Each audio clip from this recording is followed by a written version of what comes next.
It was quite funny when he came back from the war, wasn't it? You weren't expecting him and you saw him walking down the road or something? What was that story?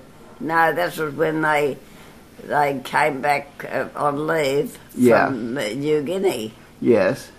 And I knew they were coming back because I was working in a big factory. Yeah. And I could see all these bundles of clothing and everything coming in. And I'd seen on them their name, their tags. Their colours. Their colours. Their regimental colours. Yeah. And I said to the fella, I said, those colours there. I said, what are they for? He said, the boys are coming back. Ah, but nobody was supposed to know that. No. So I said, oh, that's good. And I walked away. And I dashed home and I said, that means I'll be landing there in Adelaide. So I went back, got me money from the job I was at, and pelted it into Adelaide. Did you? You weren't in Adelaide at that time? No, I was somewhere else. I don't know where I was. But quite a way away, huh? Yeah. And what happened then? I went into Adelaide and started roaming the streets. All the soldiers, I'd look in their faces to find out who they were, but I wasn't the only one doing that. There was other people looking for their people, you know. Yeah. And anyway, and at last I thought, I can't find him among all the street. So I went back to Billy's place, my brother's place. Yeah. In Kinkendi. And I was standing at his gate. Yeah. And I see the bandy-legged, pigeon-toed boy walking down the street, and I thought, that looks like Barney's walking. Because Barney's pigeon-toed. And, he used to walk bandy-legged, and he had a pigeon-toe. And as he walked closer to me, I got closer to him. Then out come his arms, and he ran towards me, and I ran towards him. Oh. And we fell in the middle of the road, but we didn't get run over. Oh! Kissing one another, loving one another. Oh. Yeah. Anyway, we went back into Billy's place and had something to eat, and then I'll go into town there in Adelaide to find Ken Julian. We wanted to find Ken, because everybody's looking for their mates.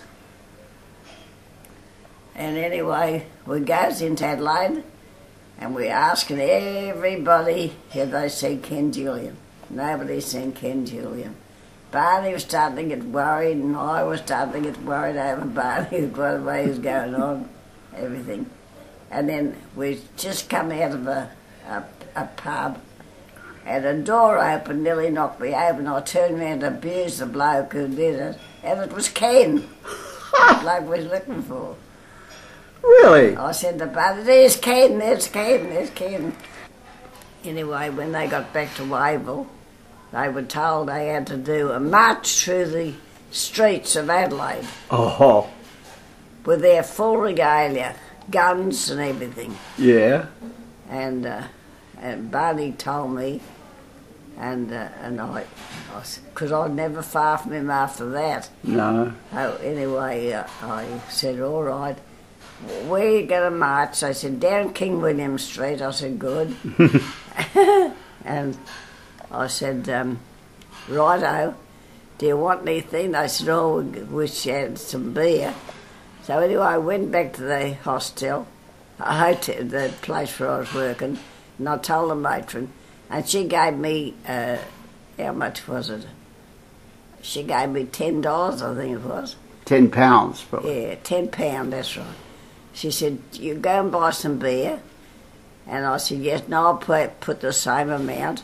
And I've got, about 2 dozen bottles of beer. Uh-huh. It was heavy? Yeah, you bet. I dragged it along King William Street. Yeah.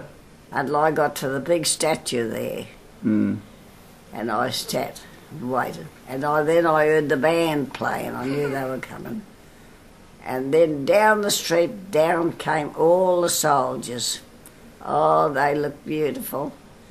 And Barney was amongst them all, and Ken and the second, third machine gunners. Yeah. And all had their guns on their shoulders and everything. And as they'd pass me, they'd say, because they wasn't allowed to open their mouths to talk or anything, and they'd say, "There go Min." They'd call me Minnie Mouse. Minnie. There go Minnie. There go Minnie. There go Minnie. And I couldn't say nothing because I'd pass straight on, see. So anyway, when they came to the statue, it halted. Yeah. And so they said, "You could all fall out now and have a quarter of an hour's rest." Uh-huh. And didn't they hop into that beer? Oh, you had it all there. I had it all there, my word I did. And those all having a drink of beer and that. They just opened the bottles right there. Yeah, right there. How'd they get the caps off? Oh, how do I know? With their teeth, I suppose, I don't know. And did you have in a little trolley or something? Because 24 beer was very I heavy. dragged them in a big bag. Were you? Yeah, dragged them along the street, dragging them. Nobody took any notice in those days. That was war, you know. And nobody took any notice of me what you did. So was the beer cold or was it got hot by that time? Oh, no, it wasn't hot. It was nice and cold. Was it? It's got to be Because cold. I got it straight from the beer shop, you know, and then Yeah. dragged it straight up. You must have been popular. Oh, I was. I'll tell you. And then anyway, when we got to the statue, I sat down with them. I didn't have nothing to drink. I didn't drink at all in those days.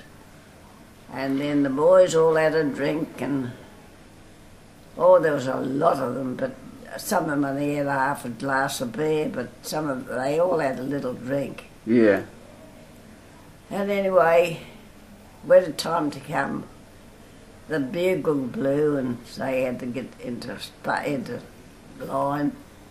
And anyway, then my bus come along going back to the place where I was working, see? Yeah. The semaphore. And they said, "Oh, Ollie, you've got to go." I said, "Yes, I know." So this was a big bus. Yeah. And some of the men walked outside, some of them, and I walked up the stairs, and there's soldiers each side. Of the bus. Yeah, and they escorted me right to the top. And when I got to the top, they all stood to one side and saluted me. Like a guard of honour. Yeah, they all saluted me, and then, because I was crying by this time, because I knew that it was goodbye. Mm. And so anyway, they started singing that, "Don't cry, Molly, don't cry." Was that a song of the day? Oh, they must have made it up. I don't know what it was, but they sang it. Something. But they were calling you Molly now, not Minnie Mouse. Mm. But I was crying anyway. And just before the bus was to pull out, I started to wave then. And they all cheered and, thank you, Ollie, you know. Beautiful. Yeah, and then they waved me goodbye. And that's the last I saw of a lot of those boys, because a lot of them never ever come back. That's right. Barney was lucky to ever come back.